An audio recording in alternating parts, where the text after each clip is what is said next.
Nos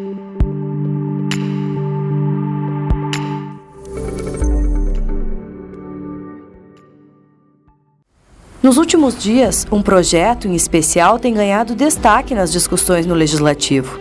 O projeto número 145 de 2021, de autoria do Poder Executivo, dispõe sobre a concessão do Imposto sobre a Propriedade Predial e Territorial, o IPTU, revisa a base de cálculo dos imóveis situados no município, institui a planta genérica de valores, PGV, reduz alíquotas do imposto, fixa critérios de apuração para cálculo do tributo, estabelece justiça tributária e dá outras providências. A TV Câmara conversou com o secretário da Fazenda, Cristiano Ferraz, para esclarecer algumas dúvidas referentes ao projeto do IPTU. Algumas das perguntas foram enviadas pelos nossos telespectadores através das nossas redes sociais. Nas últimas semanas, o IPTU virou assunto em Bagé, em função do projeto apresentado pelo Executivo, que prevê a atualização dos valores pagos pelos proprietários de imóveis na cidade. O que significa valor venal e por que esse índice tem que ser revisto?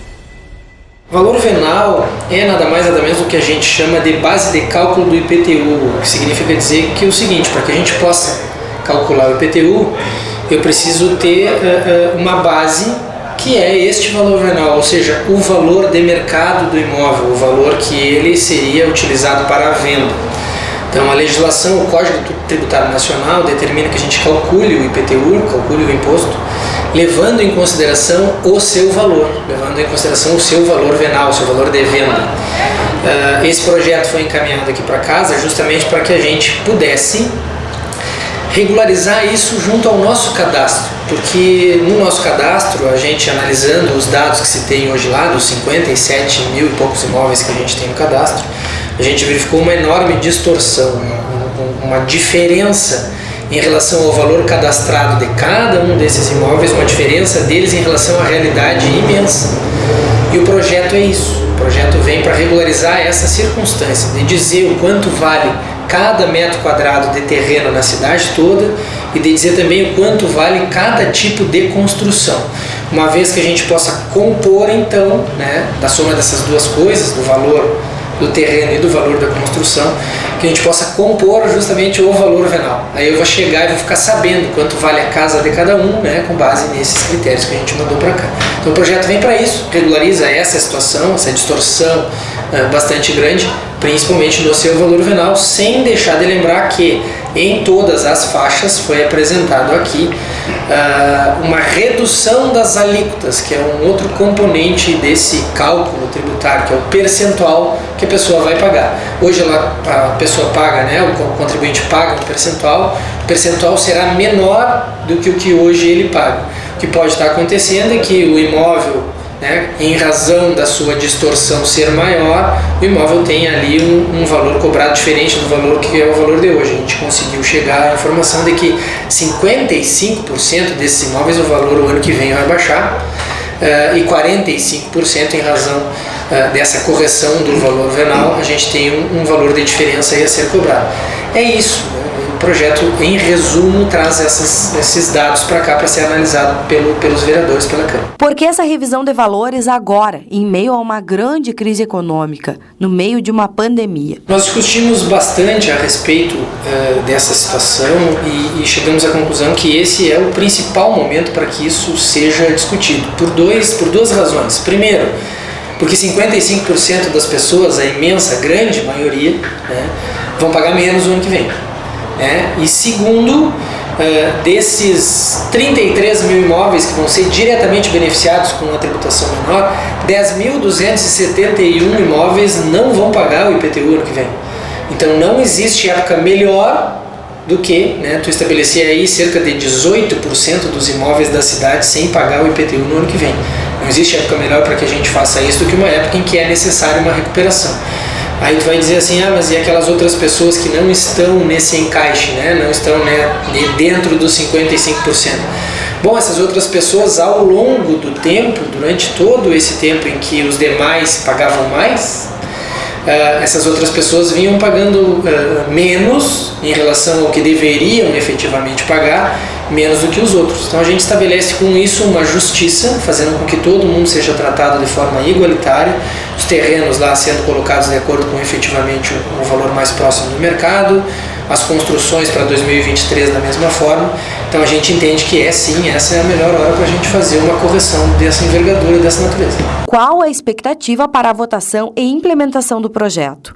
Qual será o impacto na arrecadação? No ano de 2021, nós calculamos aí 37 milhões de IPTU. Com o projeto encaminhado para casa, esse valor de 37 milhões ele salta para 55 milhões de reais. O valor arrecadado neste ano de 2021 chegará aí em dezembro a aproximadamente 25 milhões.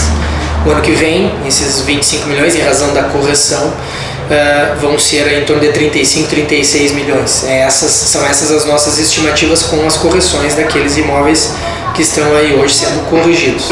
Então essa é a estimativa que a gente tem para 2022. Falando de forma mais prática, como será a avaliação? O padrão, o tipo da construção será levado em conta na atualização? Há critérios objetivos? Quais são? Os critérios da legislação com esse projeto eles passam a ser totalmente objetivos. Tu vai conseguir fazer o cálculo do teu IPTU à mão. Aquilo que hoje fica mais escuro e obscuro, digamos assim, no ano de 2021 ainda, vai deixar de ser a partir do ano que vem. Por quê? Como é que vai ser feito o cálculo? Existe uma planta, chamada planta genérica de valores, existe um mapa, chamado mapa de calor, dentro do projeto. Esse mapa diz quanto vale o metro quadrado da área de cada terreno da cidade inteira. Como é que tu vai fazer essa conta? Tu vai pegar o mapa, vai pegar o anexo que tem ao lado do mapa, junto do projeto, e que diz lá o valor de cada rua, diz lá o valor de cada quarteirão. Então tu vai pegar a tua rua e vai procurar ela no projeto. Procurei a minha rua no meu quarteirão e verifiquei que o metro quadrado do terreno do meu imóvel custa R$200. Se o teu imóvel é um terreno padrão de 10 por 30, que é aquele um terreno de 300 metros quadrados, você vai fazer o seguinte, 300 vezes 200, 60 mil. 60 mil é o valor do meu terreno. Fiz a primeira parte do cálculo. Essa é a primeira parte do cálculo, por quê? Porque ainda falta a edificação, falta a casa que está lá em cima desse terreno. Guarda lá a informação dos 60 mil para a gente voltar daqui a pouquinho. Vamos calcular a tipologia construtiva, ou seja, o tipo de construção que tem ali em cima. Tem um outro anexo que tem exemplos de tipos de construção e conceitos dos mais variados tipos de construção que tu puder imaginar. Tem a construção de alvenaria, a construção de madeira, a construção mista, que tem as duas coisas. E tem os tipos, além desses tipos de construção, tem os padrões construtivos. Construção de alvenaria, padrão luxo, padrão regular, padrão fino. Então todas essas circunstâncias estão mencionadas no projeto, com fotografias trazendo exemplos e com o conceito. O que é uma construção de alvenaria padrão luxo? O que é uma construção de alvenaria padrão regular? E além do que é, do conceito, as fotos e o valor do metro quadrado dessa construção. Então digamos que tu pegue uma construção padrão regular, de alvenaria. Vai na tabela que diz assim, a minha construção é uma construção padrão regular, porque eu verifiquei ali, de acordo com o conceito, com as fotos, que a minha casa se encaixa naquele exemplo. E o valor lá é um valor X. Vamos pegar um que eu me lembro agora, padrão luxo. Minha casa é padrão luxo e, por exemplo, o metro quadrado lá da padrão luxo de alvenaria é R$3.000. E a minha casa aí tem 60 metros quadrados, apesar de ser só 60 metros quadrados, é padrão luxo. Tá, perfeito, vou calcular lá, 60 vezes os 3.000, 60 metros quadrados vezes os 3.000 por metro quadrado, 3 vezes 6, 18, 180 mil reais. O que eu pego? Estes 180 mil reais do valor da construção, mais aqueles 60 que a gente deixou guardado lá, 180 mais 60 dá o valor do meu imóvel. Esse é o valor do meu imóvel, não é ainda o valor do meu IPTU. Cheguei no valor lá, 180 mais 60, 240. 240 é o valor do meu imóvel, eu procuro agora qual é o percentual que eu pago de IPTU em cima. Qual é então a minha alíquota. Tem um anexo que diz qual é o percentual. 0,4, 0,5, 0,6, 0,7. Eu vou encaixar naquela faixa de valor, vou procurar a minha faixa de valor, pego aquela alíquota e multiplico pelo valor da casa. Descubro o valor do meu IPTU. Do ano. Ainda vou ter que parcelar ele, divido ele em 11 parcelas para saber quanto é que vai dar o IPTU do mês. E vai ser mantido o desconto para pagamento de parcela única? O desconto para pagamento de parcela única ele permanece, o 20% de desconto lá em fevereiro, 10 de fevereiro, e 10% de desconto em 10 de março. Proprietários de terrenos devem estar atentos ao projeto? O que muda para eles? Os proprietários de terrenos também devem estar atentos. O cálculo deles é mais simples, só vai no mapa de calor, pega o valor ali, calcula, de acordo com a faixa lá do seu quarteirão, né, e aplica a alíquota em si. Ficando claro que para os terrenos a gente também teve diminuição de alíquotas, alíquotas que começavam em 2%, começam hoje em dia ainda em 2% e vão até 5%, terminam com o projeto a alíquota máxima em 4%, e todas essas alíquotas intermediárias do meio do caminho aí também diminuíram de valor. O projeto prevê isenções? Quem estaria apto a não pagar imposto? Essa isenção é automática ou deverá ser solicitada pelo proprietário? O único requisito da isenção, o único requisito para que a gente conceda a isenção é o requisito valor. A gente não pede informações pessoais do contribuinte, não quer a carteira de identidade dele, não quer a renda dele, não quer absolutamente nada. É o valor do imóvel e é a única propriedade. Então, se tu tens duas propriedades, eu consigo enxergar no cadastro que tu tem o imóvel 1, que tu tens o imóvel 2 e que tu não tem direito à isenção. Então, é um imóvel de tua única propriedade, só tens ele, e é um imóvel que não ultrapasse 56 URP, 54 URP. Ou seja, aproximadamente R$66 mil. Se ultrapassar esse valor, tu não teria direito à isenção. Então a gente consegue rodar essa conta ou rodar essa isenção no sistema informatizado de forma automática, sem requerimento nenhum. A gente passa o filtro no sistema e o sistema nos diz quais são os imóveis que possuem um valor venal abaixo de 56 URP. Aí o sistema devolve essa informação, não calculando IPTU para nenhum, sozinho, sem requerimento. Então não tem necessidade de fazer pedido.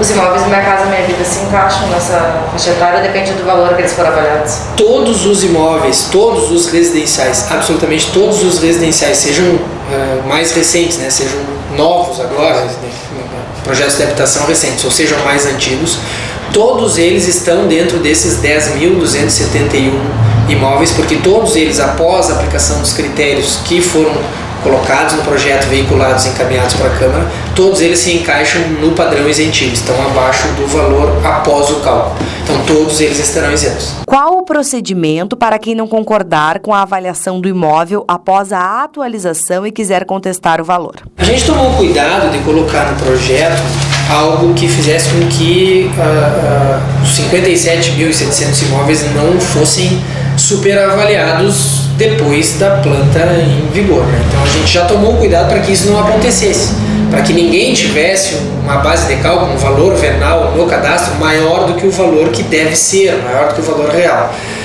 Mas se eventualmente alguma situação individual acontecer, no imóvel ter sido desvalorizado em razão de qualquer que seja a situação da vida real, o teu imóvel foi demolido, o teu imóvel teve qualquer tipo de circunstância que venha a fazer ele perder valor e a aplicação dos critérios ou objetivos faz com que a gente esteja calculando um valor maior do que o devido. Uma situação individual bem hipotética. O contribuinte pode procurar a Secretaria de Finanças e tem um dispositivo na lei que prevê isso, comunicar essa circunstância, né, avisar que isso aconteceu, para que haja um recálculo. Mas o contribuinte diz e a Fazenda Pública discorda, ele simplesmente vem e diz, mas não vale tudo isso que vocês estão avaliando a mais.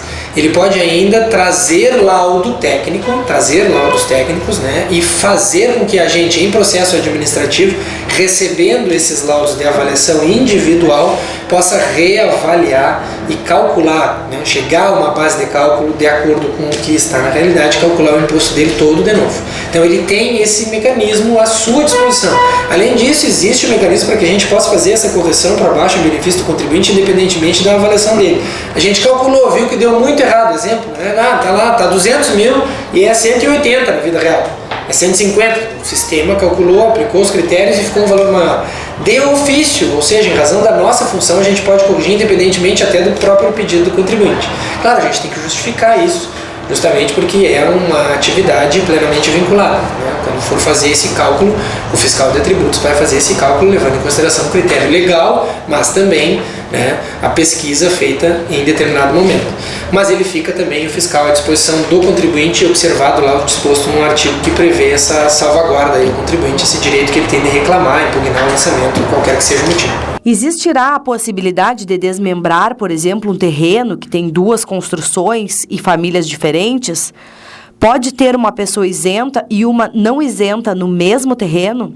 Isso é possível. É possível porque uma vez desmembrado, pode ser que um dos imóveis, fruto do desmembramento, né? A gente faz um desmembramento, sempre a gente pensa em dois imóveis que vão resultar desse desmembramento. Tem um, desmembra, viram 2. Pode ser que depois do desmembramento, um se encaixe no critério de isenção e o outro não, fique o valor acima, pelo padrão construtivo ou pelo valor do terreno, porque o terreno é um pouco maior que o outro remanescente, coisas dessa natureza. Pode haver circunstância dessa natureza, sim, de um ficar isento e o outro pagar. Pode haver circunstâncias também dos 2 pagarem valores diferentes, porque um é maior, o outro é menor, ou porque a tipologia construtiva de um é melhor que a do outro. Então tudo pode acontecer e agora com essa possibilidade também é permitido fazer o desmembramento também. A legislação prevê essa situação aí também. Então, o projeto está aqui com esse texto inclusive. Mesmo que o projeto seja aprovado, vai ter o aumento anual? As pessoas falam que vai ter o aumento anual, né? Não existe um aumento anual. O que existe é a recuperação do valor da inflação. A gente aplica índices de correção monetária para recuperar o valor da moeda que foi perdido em razão da inflação no ano anterior. Então isso não é considerado nem pela jurisprudência, nem pela doutrina aumento de tributo. Tanto não é considerado aumento de tributo que não precisa de lei para que seja feito. Quando há um aumento de tributo, precisa de legislação. Quando há uma diminuição de tributo, precisa de legislação. No caso dessa correção, não precisa de lei. Ela pode ser feita por decreto, como de fato vem sendo feita por decreto ao longo da vida, ao longo do tempo. Essa correção monetária, ela deve ser realizada, ela é obrigatória, sempre deve ser realizada. Ao passo que desse ano para o ano que vem, não, porque a gente está promovendo, caso aprovado, uma correção integral. Então não seria necessário, porque nós já estamos trazendo os dados para 2022. Mas a correção monetária sempre vai existir, porque a correção monetária ela é obrigatória, né? Os índices de correção monetária devem ser aplicados aí ano a ano. Existem casos em que contribuintes irão pagar mais barato, à exceção daqueles que já vivem em vulnerabilidade social. É possível apontar em que zonas se localizam esses contribuintes? Esses 55% dos imóveis são nada mais nada menos que 33 mil imóveis. 33 mil imóveis que, dos 33, os 10.271 não vão pagar nada. Os outros 23 mil vão pagar menos. Então, só pelo fato de eu estar te dizendo assim, são 33 mil imóveis, tu já consegue imaginar que são 33 mil imóveis espalhados na cidade inteira. Não é no bairro A, não é no B, não é no C, não é no centro. É em toda a cidade, inclusive no centro, No centro também haverá diminuição no ano de 2022, justamente porque a gente está fazendo agora a correção da planta de terrenos, né, da malha de terrenos, que é o mapa de calor. Então existe essa diminuição na cidade inteira, o que faz com que situações aconteçam em que alguém está diminuindo e o outro ao seu lado está aumentando. O que faz com que isso aconteça é o erro existente hoje. Se o teu erro hoje lá no cadastro é maior do que o meu, tu terás, né, agora um ajuste maior. Por exemplo, nós somos vizinhos e a minha casa é igual à tua e são, na prática, na vida, o mesmo valor. Ambas custam no mercado aí 300 mil reais. Para nós, como é que a lei vai se portar? Se lá no cadastro nós estamos cadastrados de forma correta ou mais próximo do correto, a lei vai agir sobre nós da mesma forma. Então, se nós dois estivermos lá no cadastro a 300 mil, para nós não vai mudar nada, vai até diminuir porque nós diminuímos as alíquotas todas. Agora, se lá no cadastro o meu imóvel está 300 mil e o teu imóvel está 150 mil, como de fato acontece todo santo imóvel que a gente olha, né, de circunstâncias idênticas, mas com cadastro de valor equivocado, diferente. É óbvio que durante muito tempo, né, eu paguei sobre 300, tu pagou sobre 150, agora vão ajustar? Agora vão ajustar. Quem é que vai ser ajustado e vai sentir mais? Quem durante todo o tempo foi beneficiado. Então, quem durante todo o tempo estava pagando sobre 150 e deveria estar pagando sobre 300, agora vai sentir um pouco, justamente porque foi beneficiado ao longo da vida, ao longo do tempo. vai se encontrar, depois do projeto, numa situação idêntica àquele que está na sua mesma situação, aquele imóvel que é, no nosso exemplo, idêntico ou que tem o mesmo valor. Então, nada mais justo que aqueles que se encontrem na mesma situação paguem a mesma coisa. O projeto prevê isso, traz essa situação para a discussão da sociedade, e a intenção não é cobrar mais de ninguém, não é cobrar menos de ninguém, não. A intenção é o seguinte: é aplicar princípios de direito tributário. Aqueles que têm menos, de acordo com princípios de direito tributário, aquelas pessoas que possuem menos, pagam menos. As pessoas que possuem mais, que têm mais patrimônio, pagam mais. Situação, exemplo, né, do imposto de renda. Começa com isento, depois tem alíquotas que vão subindo, 15%, 22%, 27,5%. Todo mundo sabe que funciona assim. No IPTU a gente propõe que seja assim também, aqueles que têm menos pagam menos, aqueles que têm mais vão ser aqueles cujas alíquotas são as maiores. A gente olha até no projeto ali, as alíquotas vão de 0,4% até 1%, justamente nesse sentido. Quem tem imóveis com valor menor paga menos, quem tem imóveis com valor menor paga mais. Agora, quem sente mais é quem está mais errado, ou seja, quem está sendo mais beneficiado há mais tempo. Então esse sente mais, porque ele vai ser colocado em patamar de igualdade com aquele que é irmão seu. Então essa é a situação, a gente quer corrigir para todo mundo ficar no mesmo patamar. Qual é a origem do cadastro que a prefeitura tem? Esse cadastro ele tem origem administrativa nossa, do município. O município tem a lista, né, e tem o mapa, e tem toda a informação de todos os imóveis. Então ela tem origem administrativa na CEFIR. É a base de dados cadastrais tributária, de IPTU, de proprietários de imóveis com a sua respectiva localização, tamanho e, a partir de agora, tipologia construtiva e tal, para que a gente possa calcular o imposto da forma mais justa possível para aqueles que se encontram na mesma situação. O valor do IPTU tem a ver com a condição da rua que a pessoa mora, se é calçada ou não, por exemplo? A partir de agora, a gente faz valer para o IPTU a tributação de acordo com o valor do teu imóvel. Situações como essa que tu menciona aqui, que são as situações que a gente chama de tributação com a finalidade extrafiscal, ou seja, se tributa mais pelas características do entorno, porque a gente quer o comportamento do contribuinte. Por exemplo, a gente tributa mais quem não cuida do seu imóvel, no sentido de não ter um cercamento nele, não tem uma cerca, não tem um muro. A gente tributa mais porque a pessoa não cuida da calçada, que é uma obrigação do proprietário também, a calçada que fica em frente ao seu imóvel. Tributa mais hoje. A gente tributa mais, por exemplo, lá na taxa de coleta de lixo, existe um tratamento diferente em razão das regiões. Zona 1, Zona 2, Zona 3, Zona 4. A gente dá nomes para essas zonas. A Zona 3, por exemplo, é a zona pavimentada. A Zona 4 é a zona não pavimentada. Como é que fica em relação ao IPTU de agora? Fica assim, ó, nós vamos tributar com base no valor do teu patrimônio.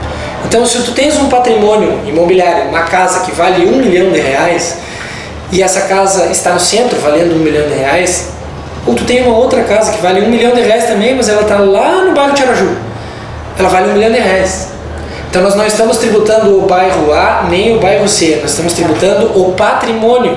Então a gente chega no valor do teu patrimônio aplicando critérios, inclusive regionais e de tipologia construtiva. Chegamos ao valor do teu patrimônio, a gente tributa o teu patrimônio, não o local. Então quando eu chego nesse valor, quando eu descubro que ele vale esse R$1 milhão do nosso exemplo, eu vou tributar igual. Então se tu tem uma casa de R$1 milhão no bairro, se tu tem uma casa de R$1 milhão no centro, R$1 milhão são R$1 milhão.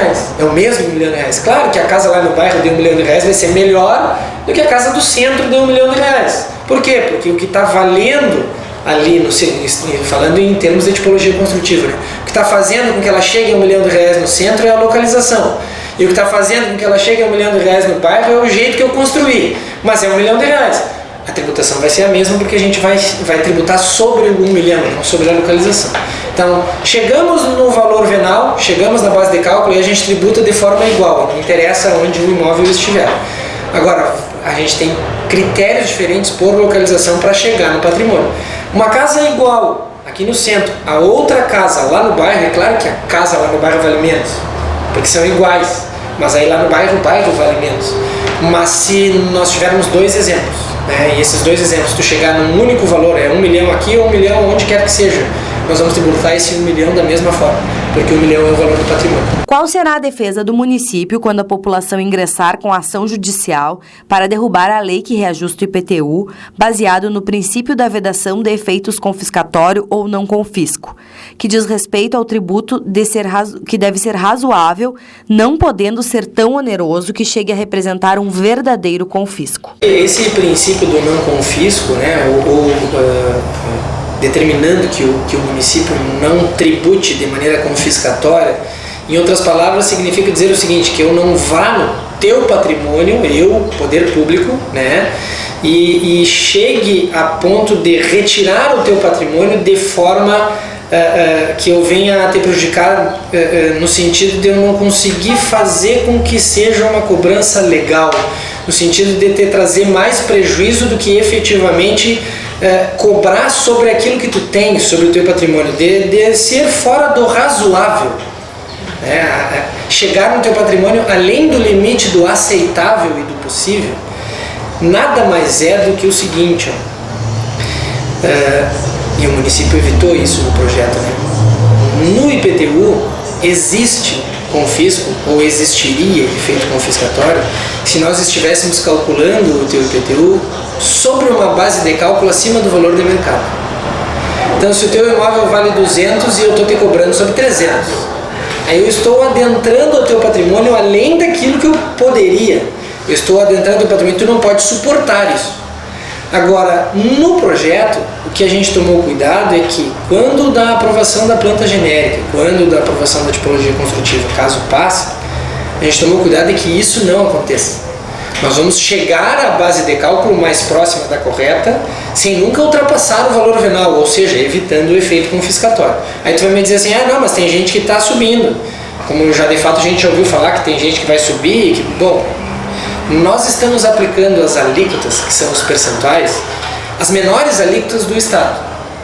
Como é que tu pode falar em efeito confiscatório se eu não chego no valor da tua base de cálculo, se eu não chego no valor, a tendência é que a gente chegue mais próximo ao valor, nunca ultrapasse. Se eu não chego a ultrapassar esse valor nunca, e se os percentuais são menores do que 10 cidades, por exemplo, que eu citei, 8 cidades que eu citei na audiência pública. Então tu não consegue demonstrar um efeito confiscatório, eu não estou indo no teu patrimônio de modo que tu não consiga suportar. Então as nossas alíquotas, por exemplo, começam com 0,4%. Vamos falar em confisco. E PVA, tu pega um veículo que vale 50 mil, que vale 60, que vale 100, que vale 150. Qual é a alíquota de IPVA? É 3%. Se eu fosse falar em efeito confiscatório e não poder chegar no patrimônio do contribuinte, estaria falando num percentual de 3%, o IPTU é 0,4%. 0,5%, quase 10 vezes menos. Então eu teria que falar em efeito confiscatório do IPVA, que é 10 vezes mais, que é 3%. Então não se traz efeito confiscatório com a aprovação da planta, justamente porque a finalidade dela é aproximar o cálculo do mais próximo do correto, né, sem nunca, jamais ultrapassar a base de cálculo.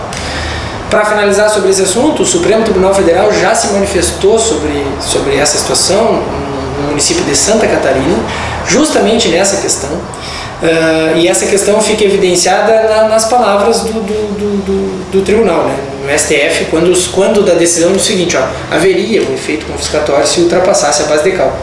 E o autor da ação, no caso lá que reclamava, né, não conseguiu demonstrar nunca, em nenhuma possibilidade, em nenhuma situação, que o município, ao cobrar aquele IPTU, ultrapassou a base de cálculo, que é a nossa ideia aqui para os 57.700 imóveis. Até se eventualmente uma situação acontecer, a gente falava aqui também agora um pouco, uma situação acontecer do cálculo ultrapassar, a gente tem mecanismos dentro da própria legislação ali para corrigir isso e fazer ele baixar de novo e ficar abaixo sempre da base de cálculo, sempre para evitar o prejuízo ao contribuinte, sempre para ficar dentro, né, dos limites legais e não ter nenhum efeito confiscatório, não ferir nenhum princípio de direito tributário, como é o princípio do não confisco. O que acontece com quem tiver dívida de IPTU? Nós temos hoje um índice de inadimplência que vai aí dependendo da faixa, né, de valor dos imóveis, a gente tem aí índices de inadimplência que vão de 30%, 31% em média, né, 35%, e inadimplência 25%, depende sempre da faixa. Aqueles contribuintes que têm o maior poder aquisitivo, por exemplo, os imóveis que valem mais, tem ali uma faixa de 16% de inadimplência, 17%, 15%.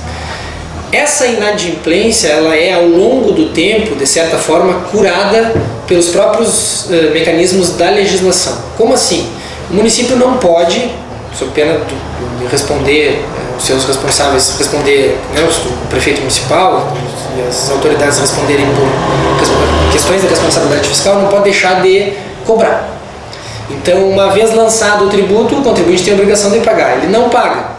Segue lá, calculando juro, calculando multa, chega a um determinado momento, que não pode ser superior a 5 anos, em que o mecanismo que se utiliza é o da Lei Federal 6830, que é a Lei de Execução Fiscal. O município ajuiza a ação para cobrar o tributo. E lá dentro do processo, né, o processo de execução fiscal, que a gente chama, a gente vai atrás do pagamento, do cumprimento dessa obrigação. Então, por que eu pago em dia, tu paga em dia, o colega paga em dia e outras pessoas não pagam em dia? Essas pessoas que não pagam em dia, existem esses mecanismos judiciais para retirar, né, o valor concedente ali, o pagamento do tributo. Mas a gente também viu dentro dessas inadimplências que a grande maioria da inadimplência maior, a inadimplência é essa que traz maior efeito aí para nós, era uma inadimplência na faixa de baixo, ou seja, daqueles que não têm dinheiro para pagar. E isso nos causa um transtorno imenso, porque são 12 mil processos hoje que estão ajuizados pela prefeitura, e custo-benefício tem trazido mais, às vezes, despesa do que propriamente receita, porque aí tu vai tentar chegar no patrimônio e o contribuinte não tem nem o patrimônio para pagar. Com isso, a ideia da isenção das 10.271 pessoas nessa faixa de baixo, para que a gente economize, processualmente falando, pare de gastar, porque a gente está pagando para ajuizar e efetivamente não está conseguindo o retorno, e em isentando essa faixa de baixo, não tem cálculo de IPTU, não tem execução fiscal, não tem toda aquela questão que envolve essa cobrança. Ademais, os outros entram na regra geral. Incapacidade contributiva, não paga, execução fiscal, e aí a gente vai atrás do pagamento.